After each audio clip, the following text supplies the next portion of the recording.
Hey all y'all, my name is Bill Ferreter, and one of the questions that I get asked the most often by teachers when I work in schools is, how do you motivate an unmotivated student?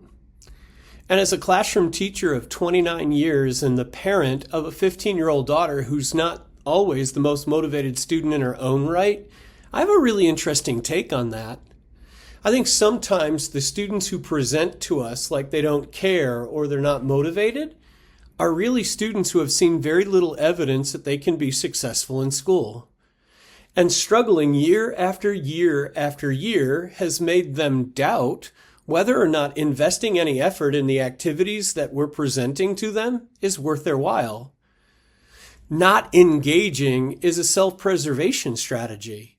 It's easier to not invest than it is to invest again and fail. Does this sound right to you? Is it ringing true? Does it align with your experiences either as a parent or as an educator?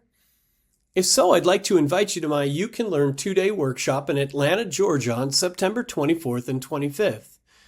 We'll spend 2 full days digging into the research behind hope and student self-efficacy, but more importantly, we'll look at practical strategies that you can implement immediately to start building hope in the hearts and minds of every learner.